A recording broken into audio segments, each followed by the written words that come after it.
안녕하세요. 책 읽어주는 별책입니다. 오늘 만나는 책은 코로나 이후의 세계 세 번째 시간입니다. 바이러스가 바꿔놓은 새로운 변화가 몰려오고 있습니다. 우리는 미래학자처럼 사고하며 우리의 삶의 방향을 점검해 보아야 할 때입니다. 다음은 코로나 이후의 세계 책 속의 국가 안보의 미래와 불황의 미래 부분입니다. 오늘도 별책과 함께 한층 성장하는 보람된 시간이 되었으면 좋겠습니다. 여러분들의 구독과 좋아요, 알림 설정은 별책에 힘이 됩니다. 나의 성장을 위한 책 읽기를 시작합니다. 국가 안보의 미래. 국가 안보를 위협하는 요인이 달라졌다. 코로나19 팬데믹은 우리 사회, 경제, 안보 곳곳에 덮인 베일을 벗겨냈다. 그리고 공공연한 비밀과 간과된 위험을 세상에 드러나게 했다. 코로나19 팬데믹은 국가 안보 면에서 국경을 경계하는 것의 중요성을 드러냈다. 의료품, 의료기기, 생필품을 비롯해 장갑과 마스크 같은 개인용 의료보호구와 같이 핵심 물품이 글로벌 공급망에 의존하는 현실과 재고량이 부족하다는 위험성을 강조했다. 국가 안보의 일부가 된 공급망. 부족한 공급량은 공급망의 거리가 멀수록 국가 안보의 위험 요인이 된다. 앞서 10장에서 밝힌 것처럼 대부분의 기업은 재고량을 낮은 수준으로 운영했다. 무역 상대국 간의 지리적 거리가 멀면 상품을 주문하고 받는데 시간이 걸려 바닥난 재고 역시 공급망의 문제를 만들어낸다. 우리가 경험했듯이 이것은 의료기기와 개인용 의료보호구의 경우 중요했다. 무역 리스크는 이미 미국의 국가 안보 문제다. 특히 가공용 철강에 대한 무역 리스크는 철강 및 알루미늄에 관한 미국의 무역 확대법 232조를 추진시킨 아주 중요한 요소다. 301조 관세 역시 미국의 지식 재산권에 대한 중국의 위협이 미국의 국가 안보를 위협하는 요인이라는 우려에서 부과됐다.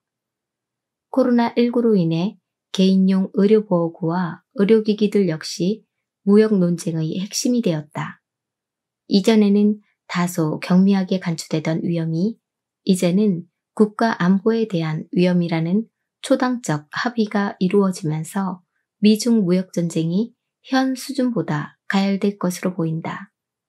민주당과 공화당 모두가 사회 질서를 유지하기 위해 금속자재, 개인용 의료보호구, 식료품, 위생용품 등이 얼마나 중요한지 공감대를 이룬 것이다.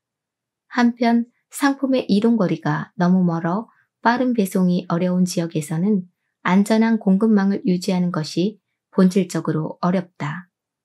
앞으로 이러한 문제에 대해 논의의 장이 많이 열리고 활발해질 것으로 보인다. 머지않아 민주당과 공화당 의원들이 의료기기, 개인용 의료보호구, 식료품, 위생용품, 의약품 등 필수적인 품목의 공급망을 확보하기 위해 몸소 멀리 날아가는 모습을 볼 수 있을 것이다. 이러한 정치적 행보를 통해 또 다른 팬데믹이 찾아왔을 때 미국인들의 생명과 안전을 지키고 미국 경제의 피해를 최소화하려는 노력을 보여주려고 할 것이다. 미국 내 코로나19 확산을 늦추고 그래프 누르기를 시도해야 하는 중요한 이유는 의사, 간호사, 병원, 산소호흡기, 의료용 장갑, 의료용 마스크 등과 같은 의료 인력과 자원이 절대적으로 부족하기 때문이다. 이 같은 인력과 자원을 확보해 활용할 수만 있다면 미래의 경제를 보호하고 사람들의 생명을 구하는 일은 어렵지 않을 것이다. 여론 조작의 위험성. 코로나19를 겪으면서 미국이 팬데믹과 같은 사태에 이용당할 위험이 있다는 것을 알았다. 만일 팬데믹 사태가 미국을 겨냥하여 발생했더라면 국가 안보에 심각한 위협이 되었을 것이다. 혹은 미국이 그래프 누르기에 나서는 것이 유익하다는 주장에 속아 믿었다면 이 역시 위험한 일일 것이다. 코로나19를 통해 대중들이 언론과 SNS에 던지는 메시지에 얼마나 취약한지, 여론이 얼마나 쉽게 사실과 무관한 주장에 조작될 수 있는지를 알 수 있었다. 관련하여 심리 공작의 위협과 주관화된 진실의 위협성에 대해서는 11장에서 살펴본 바 있다. 간단히 말하면 미국은 국가 안보의 관점에서 기술, 보건, 의료, 식료품, 소비품, 여타 공급망 등을 더 강화하여 국가의 안전성을 최대한 보장하고자 할 것이다. 코로나19는 팬데믹 수준의 바이오 공격으로 미국에 줄 수 있는 영향력이 경제를 파괴하는 수준을 뛰어넘는다는 것을 보여줬다. 만일 미국의 적국이 전통 미디어와 SNS에서 심리 공작을 결합하여 공격에 나선다면 단기적인 효과라 할지라도 하나의 실체로서 사회적 혼란과 정치적 불안전성 그리고 경제적 파괴를 일으킬 수 있다. 이러한 진단이 극단적으로 들릴 수 있지만 현실에서는 매장마다 식료품이 동인하고 많은 미국인이 집에서 자발적 격리를 하면서 밖으로 나오지 않았다. 정책 면에서는 미국 연준이 잠재적으로 4조 달러를 추가함으로써 대차 대조표를 대폭 확장했다. 그리고 코로나 경기부양 법안은 2조 3천억 달러 규모의 경기부양 패키지를 포함했다. 이러한 정책 조치만 봐도 팬데믹에 대한 준비 미흡으로 인해 치르는 대가가 얼마나 큰지 알 수 있다. 미국 경제 전체의 붕괴를 막기 위해 복지 지원금으로 쏟아부은 6조 달러가 넘는 비용을 생각하면 인공호흡기, 마스크, 장갑을 좀 더 많이 생산하고 더 많은 의료진을 양성하는 비용은 극히 미미했을 것이다. 하지만 애석하게도 주요 외교, 국제관계, 국가 안보 분야의 전문가들은 이 같은 예방적 조치를 좀처럼 고려하지 않는다. 노이즈 프레임워크 코로나19 팬데믹이 국가 안보에 갖는 중요한 함의를 생각하면서 국가 안보와 정치적 안정의 가장 중요한 요소들을 뽑아 정리해 보았다. 평온한 일상의 코로나19가 소음과도 같은 존재가 되어버렸다는 점에 착안해 노이즈 프레임워크라 이름을 붙여보았다. 첫 번째는 필수품이다. 여기에는 식량, 물, 에너지, 주거지, 안전이 포함된다. 이것들 없이는 사람들은 정치적으로 불안정한 위험에 노출될 것이다. 만일 이것들이 안정되어 있다면 한 국가나 경제는 급격한 동요 없이 일정하게 유지된다. 가장 최근 코로나19 팬데믹으로 대두된 문제는 안전과 식량에 관한 것이다. 전기나 수도와 같은 공익사업, 미국의 공급망, 사회 기본 서비스를 유지하는 것은 아주 중요하다. 두 번째로 직업이다. 사람은 무엇인가 일할 거리가 필요하다. 은퇴 후 정말 아무것도 하지 않고 지낼 수 있는가? 개별적으로 보면 물론 그럴 수도 있다. 하지만 국가 전체로 보면 사람들에게는 일자리, 소명, 취미가 필요하다. 뭐가 됐든지 간에 일을 해야 한다. 게으른 손은 악마의 작업장이다. 아무 일도 하지 않고 손이 놀고 있으면 그 틈을 타 나쁜 일을 도모한다는 말이다.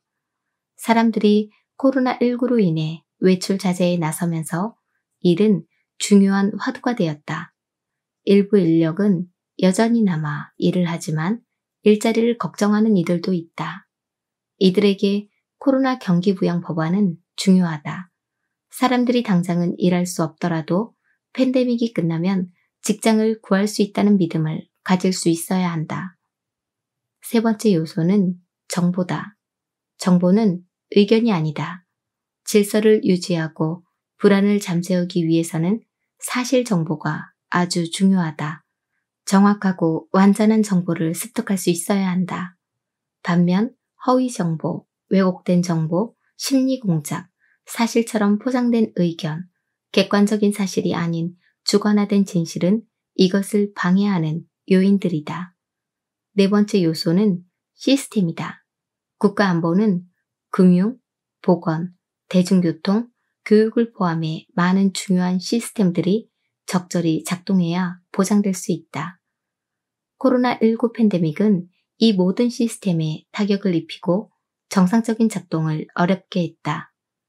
마지막으로 국가안보의 안전성을 위해 중요한 것은 외부 요인이다. 여기에는 국제관계, 해외 파병 및 작전 수행, 글로벌 공급망, 무역 등이 포함된다. 다행히도 코로나19 팬데믹의 여파는 국제관계와 군사안보와 같은 핵심 요소들을 비껴갔다. 하지만 글로벌 공급망과 무역은 직격탄을 맞았다. 노이즈 프레임워크를 살펴보면서 국가안보와 정치적 안전성을 지탱하는 요소들이 사실은 코로나19 팬데믹으로 크고 작은 영향을 받고 있음을 알 수 있다. 그리고 이러한 위험성은 일련의 조치들을 정당화했다. 연준은 주식시장을 지탱하기 위해 극단적 조치를 내놓았고 연방정부도 일자리 보존을 위해 2조 3천억 달러 상당의 코로나 경기 부양 법안을 통과시켰으며 백악관 보조관과 트럼프 행정부의 참모진이 직접 1일 브리핑을 주관하고 정보를 공유하고 있다. 의료기기, 의료장비, 의약품, 개인용 의료보호구 등을 중심으로 공급망 규제와 법률이 향후 변할 수 있다는 예측도 나온다. 코로나19 팬데믹은 미국의 국가안보를 벼랑 끝으로 몰아세웠다. 하지만 관료와 정치인들이 신속하게 중요한 조치를 한 덕분에 지금까지 현상 유지가 가능했다. 문제는 위험 요인들이 코로나19 이후에도 되풀이될 수 있다는 것이다. 따라서 위험에 미리 대비해 두는 것이 결정적으로 중요하다. 팬데믹이 또 한 번 찾아왔을 때는 우연한 사고가 아닐 것이기 때문이다. 다음번에는 우리를 구체적인 타깃으로 삼을 수 있다. 미래에는 국가안보가 코로나19 팬데믹과 같은 종말론적 사태에 대한 전략적 대비를 구축하는 데에 초점이 맞춰질 것으로 보인다. 제조업 기업과 국가안보, 광범위한 수준의 국가안보 위험과 더불어 코로나19 팬데믹으로 드러난 또 다른 위험 요인은 국가안보 분야 공급 업체들의 업무가 중단될 가능성이 있다는 점이다. 비행기 제조사나 비행기 부품 제조회사처럼 국가안보 목적으로 제품을 생산하는 일부 업체들은 항공편 감소로 경제와 기업 사정이 악화되자 수입에 큰 타격을 입었다. 이것은 코로나19 팬데믹이 가져온 2차적 여파이지만 국가안보 면에서는 1차적이고 아주 중요한 이슈다. 향후 국가안보 기관들에서는 핵심 공급 업체들의 경제 및 기업 리스크를 보다 적극적으로 모니터링할 필요가 있다. 이는 방위산업의 필수 자재를 공급하는 스타트업부터 완성품을 납품하는 상장된 대형 업체에 이르기까지 모두 마찬가지다. 정부가 앞으로 이러한 위험을 어떻게 해결하느냐는 논쟁의 여지가 있고 명확하지 않아 보인다. 하지만 한 가지는 확실해 보인다. 아무리 거대한 안보 기업들이라 하더라도 이번 위기에 무너질 수도 있지만 그렇게 도산시키기에는 그 역할이 매우 중요하다. 불황의 미래, 20년간 들이올 그림자. 2001년 경기 불황에 휩싸인 후 나는 경제학자가 되었다.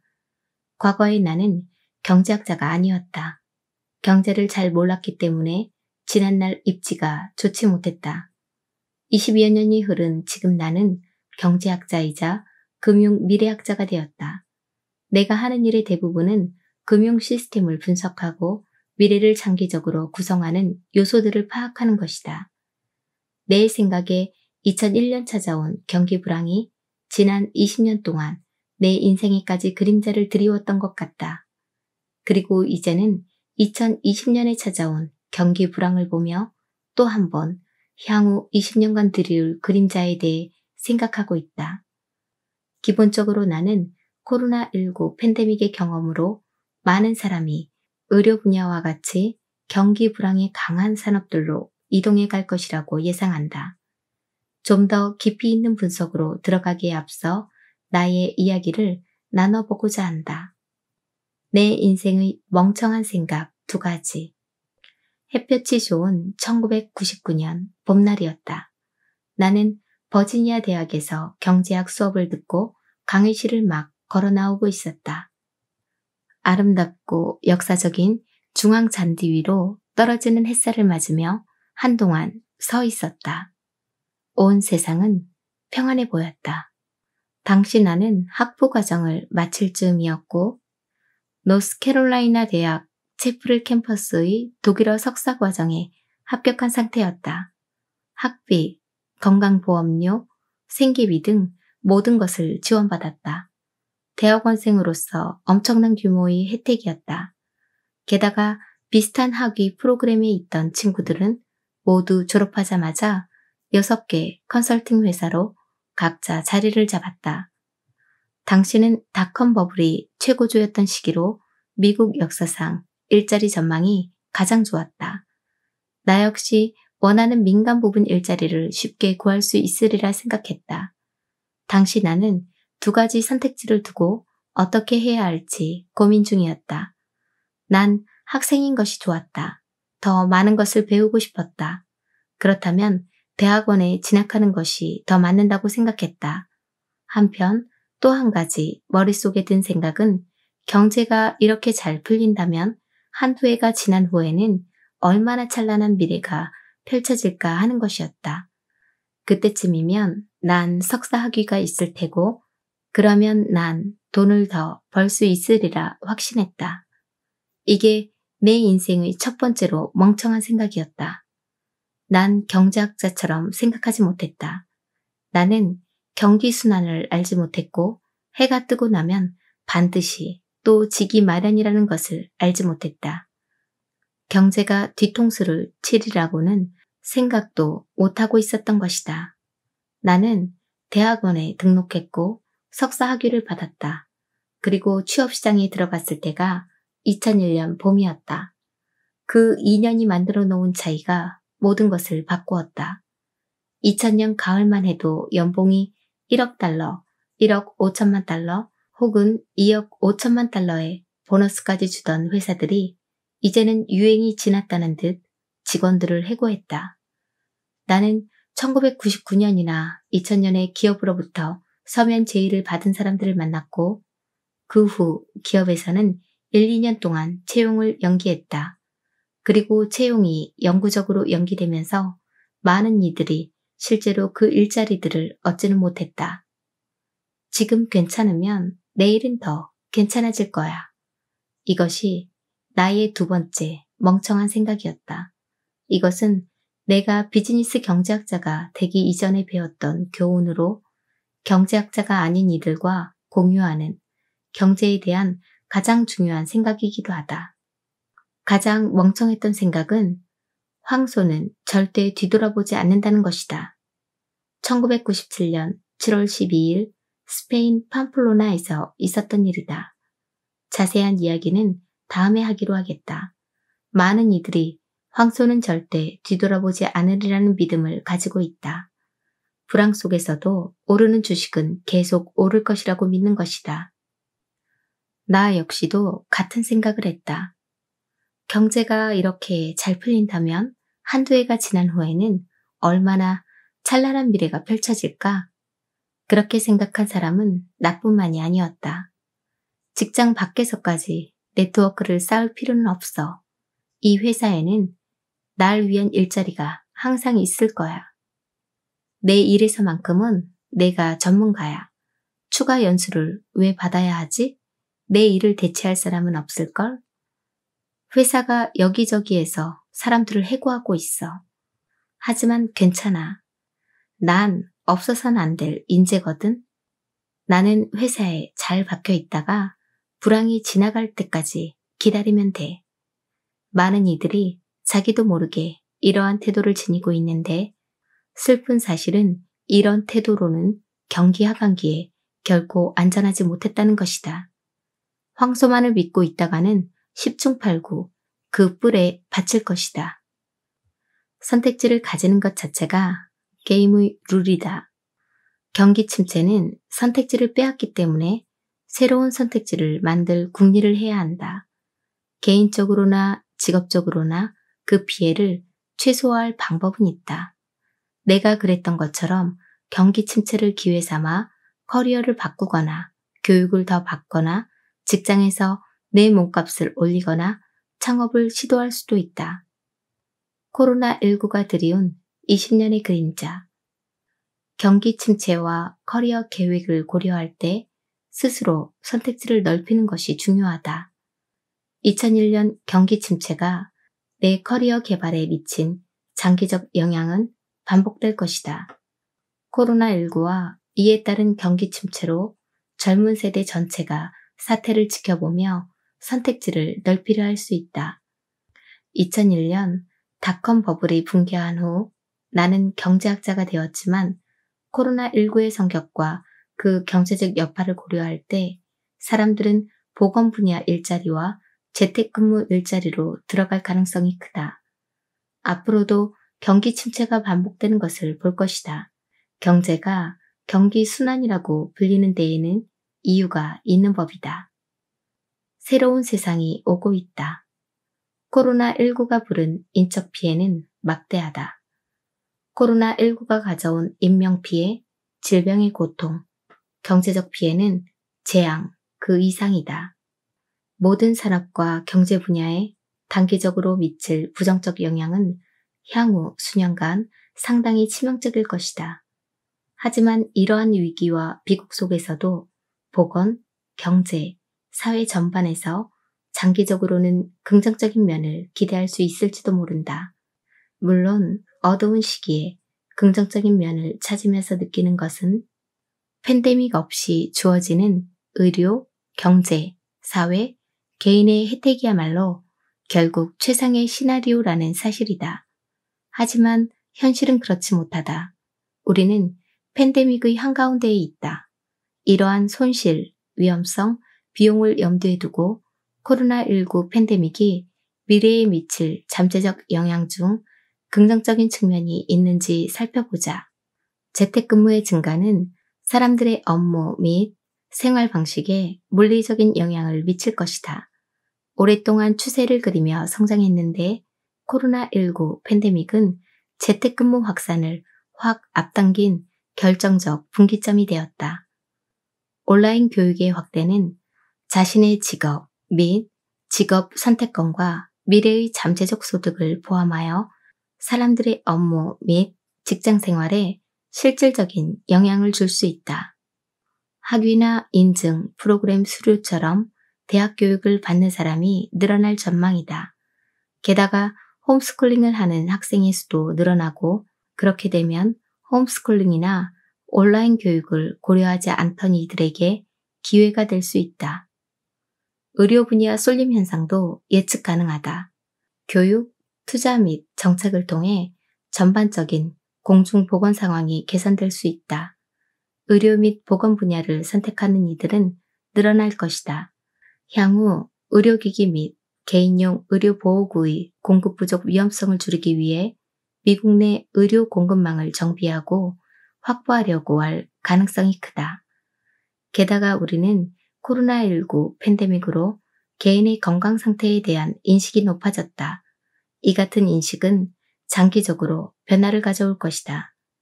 에너지 소비 및 탄소 배출 절감은 한동안 이어질 것으로 보인다. 경기 둔화, 재택근무, 사회적 거리두기 등이 화석 연료 소비를 줄이기 때문이다. 그리고 이러한 변화가 기업이 지속 가능한 전략을 인식하고 추구하는 데에 장기적인 영향을 미칠 수도 있다. 부정적인 변화를 보자면 관광산업과 레저산업 등 수많은 산업이 결코 예전 같지 않을 것이다. 향후 몇 년 동안 코로나19 팬데믹으로 인한 수입 절감의 여파가 계속될 것이다. 그리고 사회적 거리두기라는 새로운 사회적 규범이 여행과 레저 산업에 미칠 장기적인 영향이 있을 수 있다. 물론 장기적으로 가장 큰 부정적 여파라면 적자 지출과 국가 부채 증가를 보다 부추길 수 있다는 것이다. 그리고 연방준비제도가 아무런 재원도 없으면서 경제의 모든 것을 매입해 소유하는 소위 경제의 양자 상태에 슬금슬금 다가가고 있을 위험이 커지고 있다. 하지만 공중보건, 교육, 경제에 있어서 분수령을 맞은 오늘날 한편으로 긍정적 영향 역시 기대할 수 있다.